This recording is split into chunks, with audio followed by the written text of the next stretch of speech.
Oh, you do? Oh, okay. But I charge at work. I don't charge at home. Masechta Shabbos, Kuf Mem Dalid, 144. So we're comparing human breast milk, which we said was a fluid that could be machshir food to be makabel tuma, whether beratzon or lo beratzon. But cow's milk is only only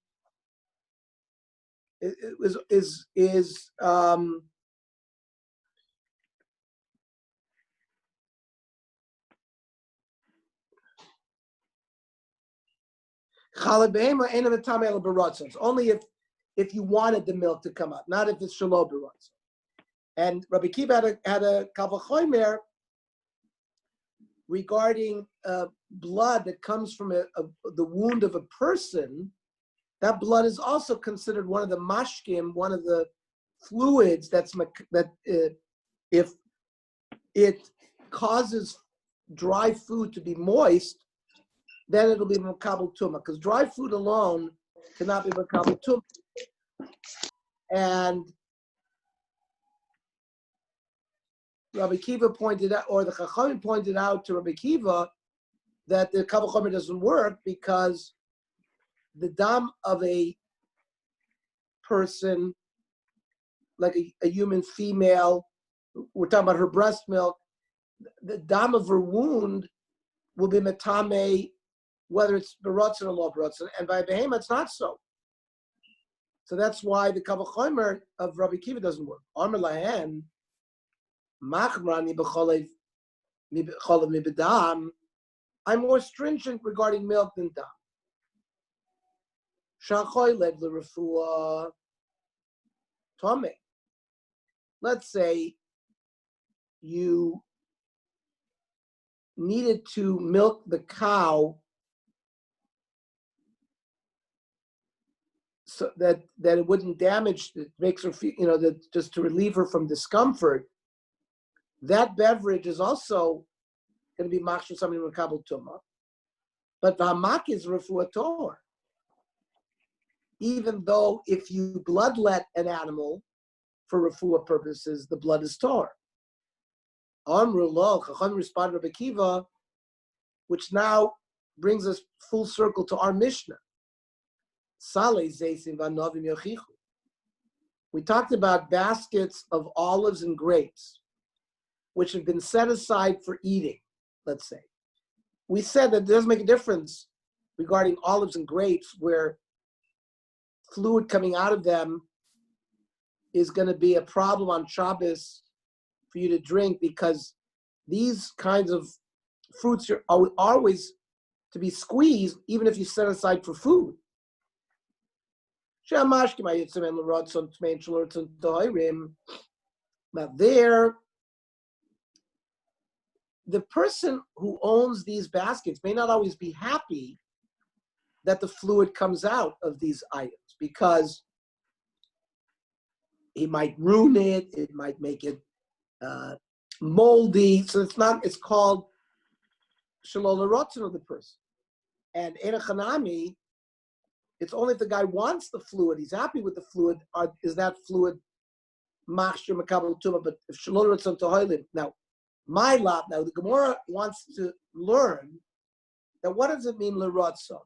Denichale means he's happy, and shalol l'rotzon means, well, we don't know. It means bistoma, he's silent.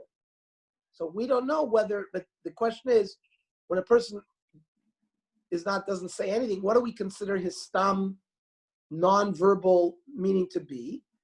We are interpreting it to mean shalol l'rotzon. And now,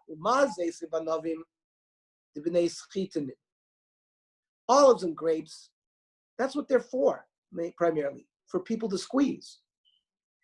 Yet we say, shalol l'rotzon v'lo klum, but if fluid comes out and the person didn't really want it, we say this is not a fluid to be machshir to makabel tumah. Tusim v'rimoinim, pomegranate and cherries, those are to eat, not to squeeze. The lavnei schitanu. Certainly, lo kol shekain, fluid that comes out of it should be lo klum, and therefore Why should we be goyzer over there? Because we were goyzer in the Mishnah that you're not allowed to use fluid on Shabbos that comes out of these. The Gemara says, "Lo, don't explain l'rotzon means nichale and stam means shalol l'rotzon. No, l'rotzon is bestamel. Even if a person is silent, we assume that he's happy that he came out. And shalol l'rotzon means he has to actually speak up and tell us, no, I'm not happy about it. The gali daita, the amar lo nichali. And therefore, in our case, he didn't say that, then it's not an issue regarding the flu. The boy Sema, Gemara gives another answer. Shiny sali zeisim v'novim. Kiven de ibud kaimi. This fluid is going to go to waste. He knows, so he's mafkir it. He assumes he's going to lose it from the beginning.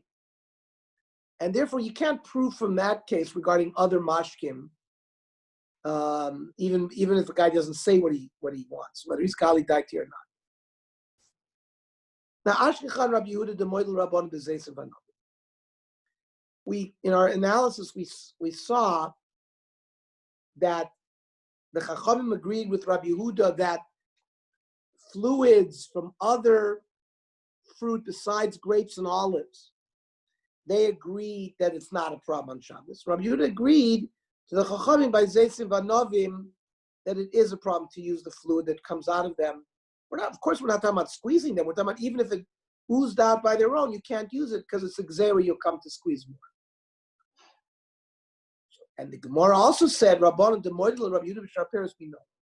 We made a statement that the Chachamim also agreed with Rabbi Yehuda regarding other fruits, that you could use the fluids that came out of it. The Gemara wants to know where do we see that the Rabbanon agreed to Rabbi Yehuda, the Tanya. Soichtin b'fagoim u'faroshin u'vizrodim. You're allowed to squeeze lechatchila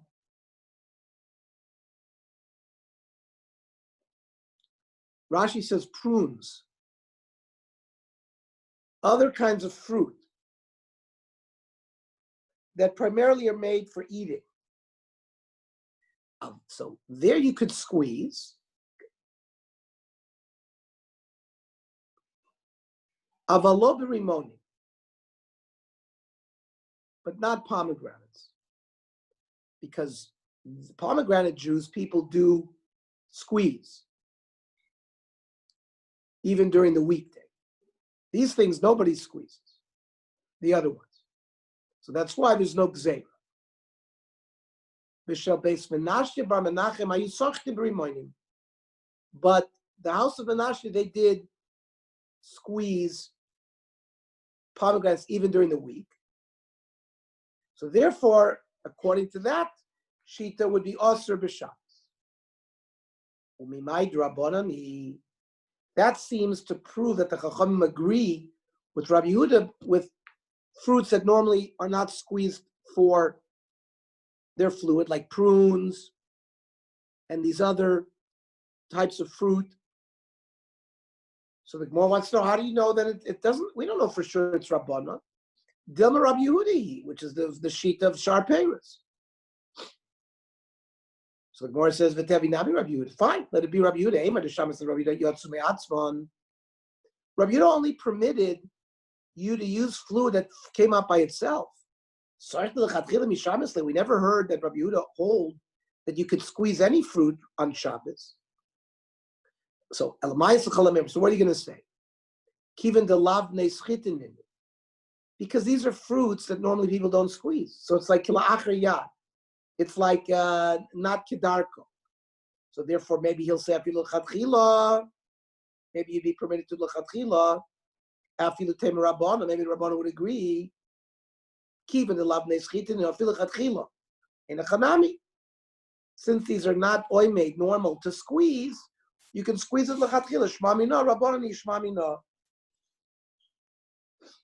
Good proof. Now, as part of the proof, we said they would squeeze pomegranates during the week for their fruit, for their juice.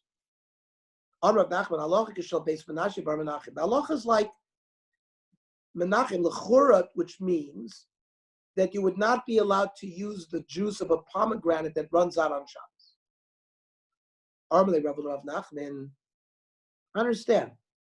Menashe ben Menachem Tanahu? Who is this Menashe ben Menachem? He's not a Tana. And you're paskening like him? So maybe maybe what Rav Nachman meant is that the halacha is like the Tana who paskins like Rav Nachman.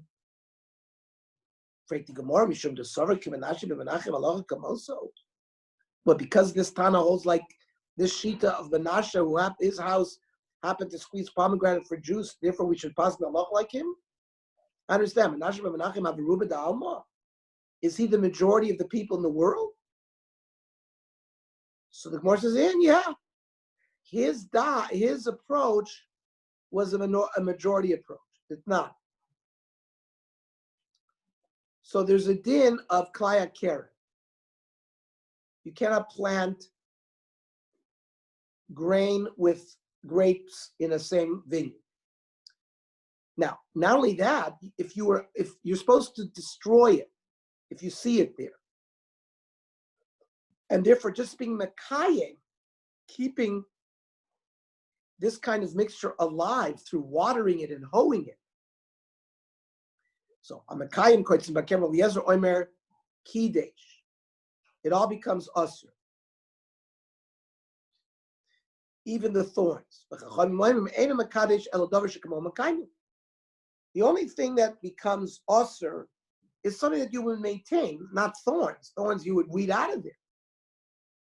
Why did Rabbi Eliezer says even the thorns become holy?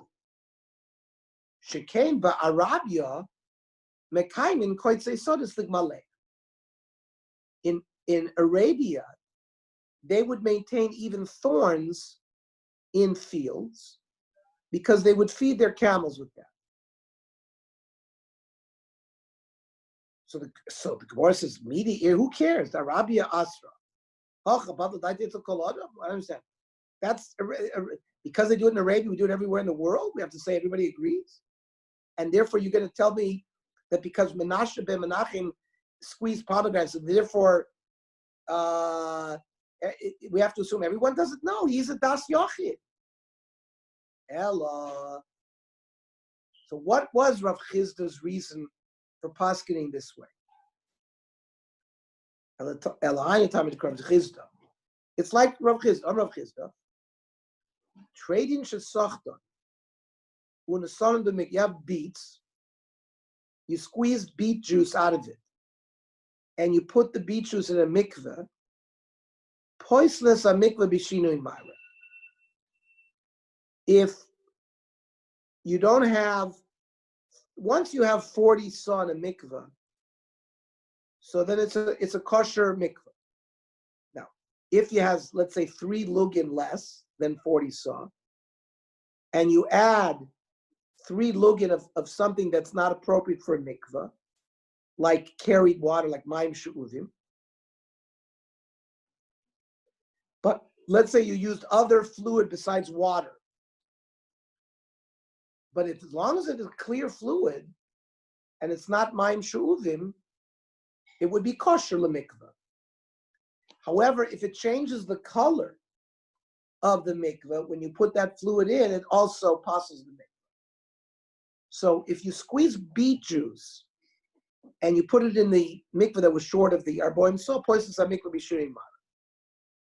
But the Gemara wants to say, why should juice that comes out of a beet be even considered a fluid that you would drink, right? People don't squeeze beets to get their juice out of there. So, what do we have to force to say? Kivin the achshavinu, hablu mashke. But the person valued it. It's called achshave. He valued it. Therefore, it's like a fluid that's important. So here as well, by the Rimonim, since Menashe ben Menachem was machshiv, the fluid that came out of the pomegranate, it becomes a fluid, and therefore the halacha is like Menashe ben Menachem. Rav Papa Amar Mishum Davi Dover Sheino Yitzim Mimenu Mikveh Lechatchila. The reason why it passes by beads is not because of the svara of achshave, that because it's a dover choshu.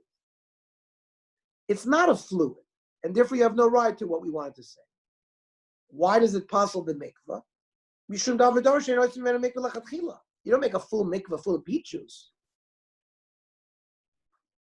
You only can make it out of water or snow or hail. So in those fluids that you can't make a mikveh lechatchila out of poisos mikveh b'shirim mara. If you dump that fluid in mikveh and it changes the color, such a fluid would passel a mikveh. So it's for a different reason that it passel. Tanan also, nafal l'soicha yayin. If in the mikveh wine fell, or chometz, or vinegar, u'moichel. Moichel is like olive fluid. There's different stages of olive fluid coming out of an olive. But moichel is fluid that comes out of an olive. Not the oil part. Sort of the watery part. That's the moichel. So all of these fluids, if it v'shina marav, if it changed the color of the mikveh, pasul. The mikveh is pasul. Now we understand yayin and chometz; those are fluids. And people are gonna consider that a mashke. But who is the Tana that says moichel is a mashke? Amar Rabbi Rabbi Yaakov. It's Rabbi Yaakov, the Tanya. Rabbi Yaakov Oimer. Moichel areu kamashke. Moichel is like a mashke. Matam amru moichel ayotze b'tchilat tor. However, if it's a mashke, then it should be served. It should be one of those fluids that, if it touched dry food, it's mashke that food to be makabel tuma. How come if it's a mashke? How come the chacham learned that the initial moichel that comes out when you first start pressing the olive is tor? Why? Lefisheina rotza b'kiyumo. The owner of this olive press wants to get rid of it. He doesn't want this fluid to come out of the olive. He wants it eventually to mix with the olive oil. So therefore, since it's lo b'chiyutai, he's not happy about it, so it doesn't qualify for the mashke. Rab Shimon Oimer, moichel eino kamashke. Rab Shimon says, b'chlal, it's not a mashke.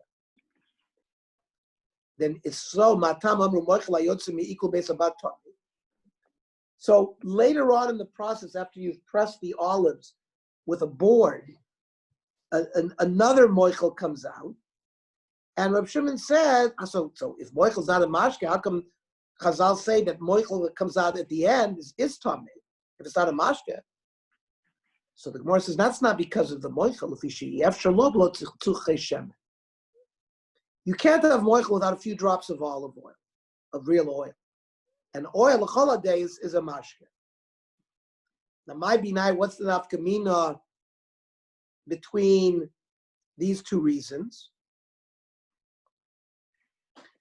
They both eventually say that moichel is in general tor, and they say whatever comes out in the equal base about is tamei. So what's the nafkamina between them?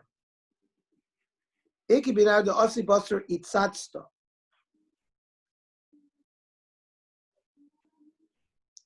Let's say you did a major pressing.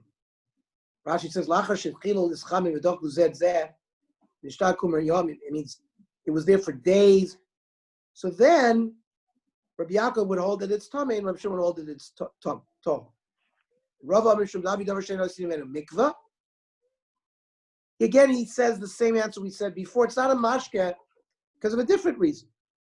Because it's not one of those fluids that you can make a mikveh lechatchila. And therefore, any fluid like that poisons a mikveh b'shinu mayra. Okay. Rav Yamar Shmuel. So even though we said you cannot use juice that drains out of a grape, you put a bunch of grapes in a basket, and the grape juice sort of runs out. We said you're not allowed to use that because Gzeir Shemer, you're going to come to squeeze the grapes. However,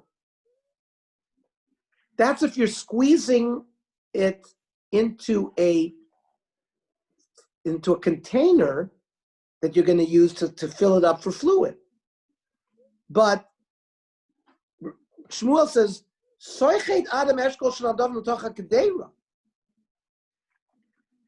you're allowed, when you're preparing a dish to eat food, to squeeze grapes into a dish for flavor or for color,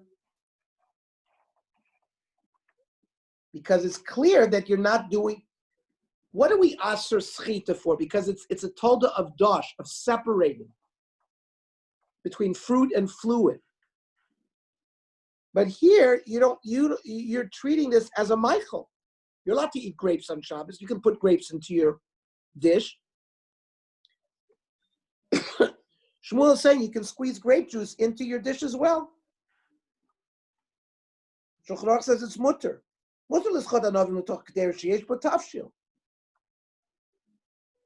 long as you're going to eat it as food. You can't squeeze it into a bowl that you're going to collect, for fluid.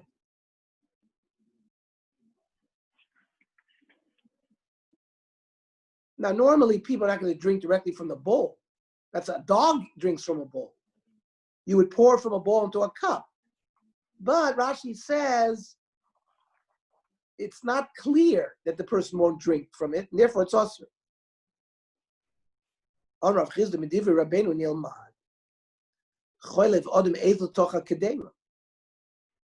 Normally you can milk a goat directly into a dish, but not into a bowl.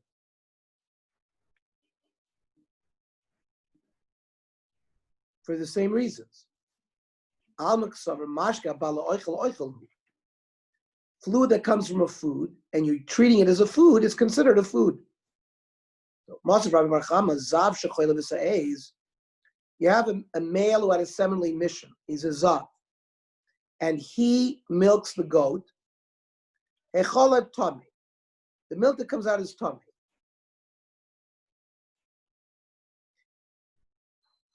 Anything that the zav carries becomes tummy. And in a sense, he carried this milk by squeezing it. And here it does make a difference. So achol of tummy. The chol of is tummy because of the zav's touching it. And the zav's effort in getting it out. And maybe because he carried it from place to place. So anything that the zav carries or moves, even if he doesn't touch the item itself, for example, you have something in a box and the zav moves it. That's it. Even though you didn't touch the item in the box, by moving what was in the box, it becomes tummy as well. Same thing with the milk. Afraid the Gemara, but if we've just determined that fluid that you're going to put into a dish is oichel, so b'mayis kasher, then you never had a fluid. How did the food itself become, the milk itself become tummy? What was machshir the milk to the makabel tumah? Since it's oichel, b'mayis kasher. There was a dirty drop of milk, or there was a drop of milk hanging from the nipple of the udder. That fluid was, once it touched the other milk, it wetted it enough to say that the chalav is tummy.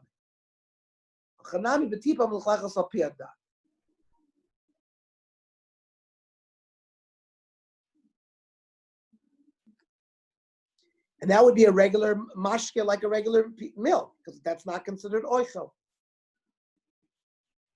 Mosif Ravina. We'll say, we talked about a zav that squeezed something. What about Tomei Meishes or Chazes Benam? You have a person who has a corpse tumah, right? He was in the same room as a corpse, or he touched a dead body, and he squeezed a novi. What's going to be the din? And that we will pick up tomorrow. Right. And this sugya of tumah v'tahara, we will end. It's not just a few more lines, and then we will move on to other halachas and Shabbos again.